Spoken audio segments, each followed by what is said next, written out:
Something massive just happened in neuroscience, and it should not be possible. Scientists just pulled off an experiment that completely changes what we understand about the human brain, about trauma, about identity, and even about who you think you are as a person. They took one of the deadliest viruses known to humanity, genetically rewired it, and used it as a precision tool to watch psilocybin, yes, the compound in magic mushrooms, physically rewire the brain in real time. Not metaphorically and not conceptually, but neuron by neuron, down to the exact circuits involved. For the first time ever, researchers didn't just see that the brain changes during a psychedelic experience. They saw where it changes, what gets stronger, what gets weaker, and why a single experience can permanently alter someone's personality, emotional patterns, and sense of self. This isn't about a feeling. This isn't about perception. This is about structural change. And what they discovered goes way beyond psychedelics. Because the real breakthrough here isn't just what psilocybin does to the brain. It's the fact that these changes are not random. They follow a pattern, a memorable and predictable pattern that suggests identity itself is far more flexible than we ever thought. And once you understand how this works, you'll realize something that's both exciting and unsettling. The brain doesn't just change. It changes based on what's active, which means attention matters more than we've ever been willing to admit. Stay with me, because the science behind this discovery is wild, and the implications might be the most important thing you ever learn about the human mind. For years, neuroscience has used one comforting word over and over again: neuroplasticity. The idea that the brain can change. Psilocybin increases it dramatically, and that much has been known for over a decade. The brain grows new connections, thousands and even millions of them. Some fade, some last weeks, and some appear to be permanent. But there was a massive blind spot. No one knew where those connections were actually going. It's like discovering that your city built thousands of new roads overnight, but nobody knows which neighborhoods they connect. We knew the brain was changing. We just didn't know what it was changing into until now. To solve this, researchers at Cornell and the Allen Institute turned to something extreme: rabies, the virus that hijacks the nervous system and almost always kills its host. But rabies has a strange property. It travels backward through neural circuits, from neuron to neuron, tracing the exact path of information flow. In neuroscience, that makes it the ultimate tracking system. The problem is obvious. It kills you. So the researchers engineered it. They removed the gene that allows lethal replication. They restricted it so it could jump only one synapse. And then they added a fluorescent marker, bright green. The deadliest virus on Earth became a living highlighter. Instead of destroying the brain, it illuminated it. And with that, neuroscience crossed into completely new territory. Here's how the experiment worked. First, researchers injected a helper virus into a very specific region of the brain, the frontal cortex. This virus didn't spread randomly. It primed only select neurons. Then they waited almost 2 weeks, and nothing dramatic happened. On day 14, the experiment split. One group received psilocybin. The other received saline. 2 days later, the modified rabies virus was injected into the same region. By day 21, it had completed its journey, jumping backward exactly 1 neuron. The brains were then collected, and this is where things got wild.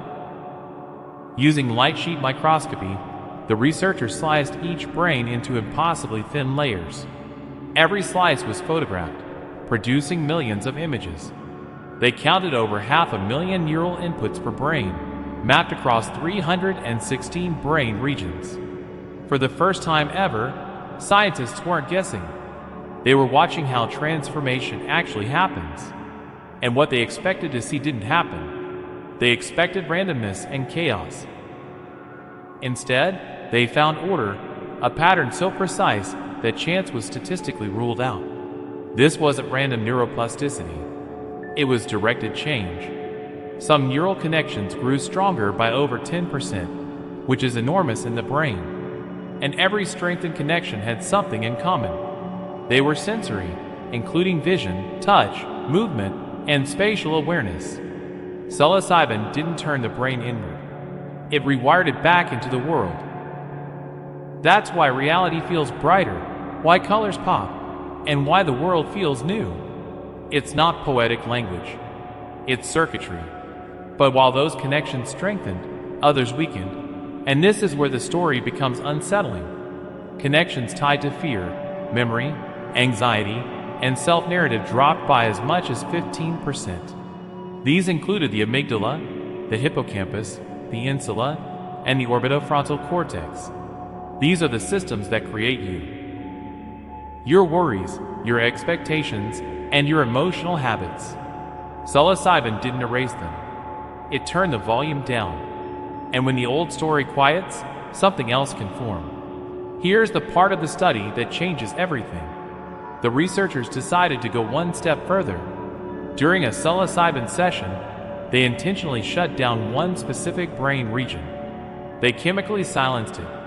That region did not rewire. Every other active region did. And with that single result, neuroscience proves something that can't be undone. Neuroplasticity during these states is not random. It is context dependent.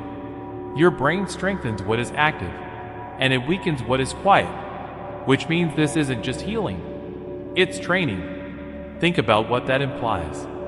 Your identity is not a solid object. It's a pattern of active circuits. Fear is a pattern. Depression is a pattern. Confidence is a pattern. Even your personality is a pattern. And patterns change when the system goes quiet. That's what people mean when they describe ego dissolution. It's not that you disappear. It's that the narrator shuts up. And when the narrator goes silent, the story can be rewritten. This explains something people have struggled to put into words for decades. Why a single psychedelic experience can change someone's life. Why trauma can loosen its grip. Why rigid beliefs suddenly feel optional. Why the world feels unfamiliar, but in a good way. The brain temporarily stops defending its old predictions, and prediction is everything.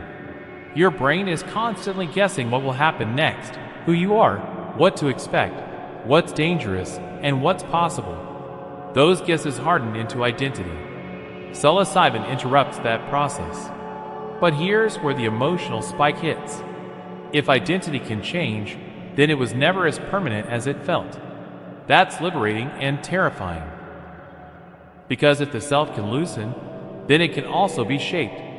This is where intention becomes unavoidable. During peak plasticity, the brain doesn't ask if something is true.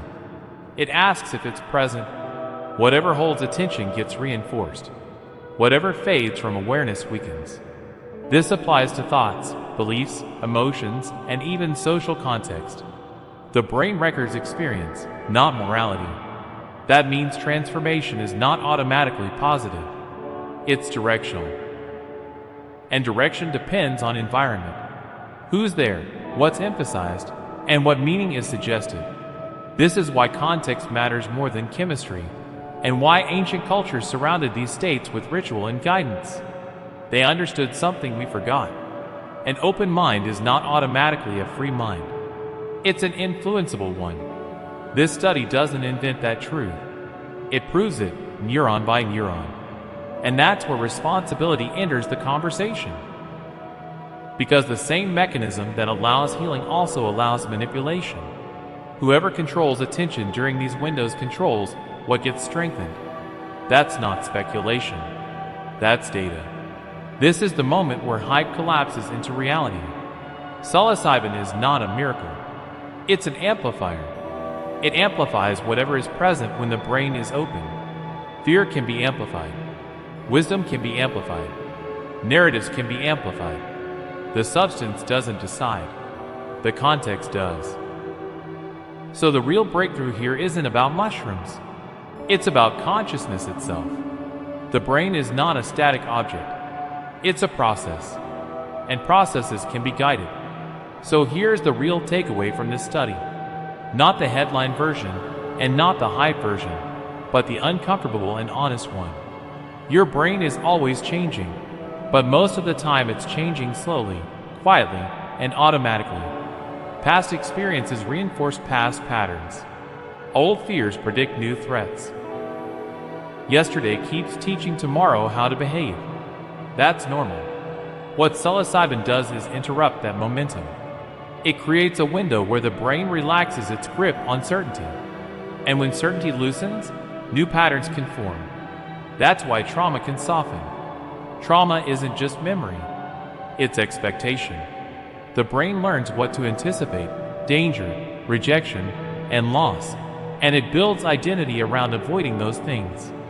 Psilocybin doesn't erase the past, it weakens the prediction. And when prediction weakens, reality gets another chance to register. That's what healing actually looks like. Not forgetting, relearning. But here's the part people skip. This window doesn't come with instructions.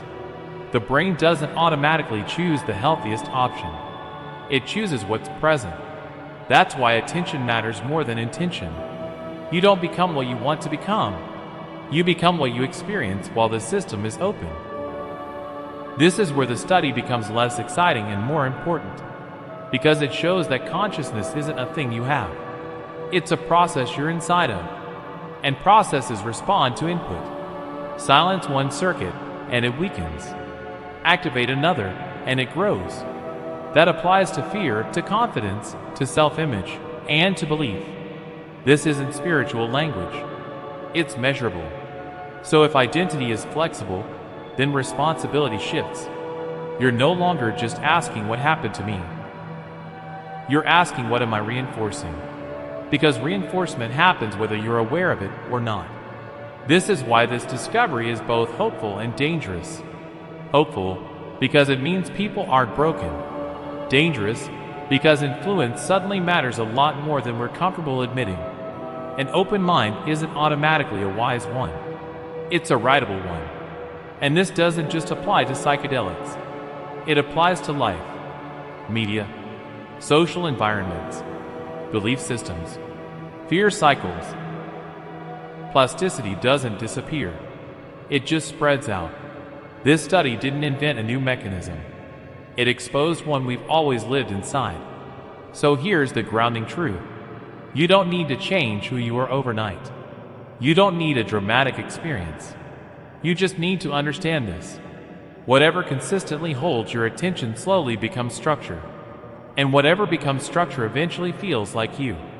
That's the real power here. Not mushrooms, not viruses, not fluorescent neurons. Awareness. Awareness that identity is built, not discovered. And that means it can be rebuilt carefully, intentionally, and over time. This study is a huge deal for neuroscience. It's one of those moments where we stop guessing and start seeing, where the brain stops being a black box and starts looking like a system we can actually understand. And once you see that, you can't unsee it. If you want to dig deeper into this research, I'll link the study below so you can look at it yourself. And if you're into this kind of breakdown, where neuroscience, psychology, and real-world meaning overlap, you already know what to do. I won't even say it. I appreciate you spending some time here with me. I'll see you in the next one. If this perspective resonated with you, consider subscribing.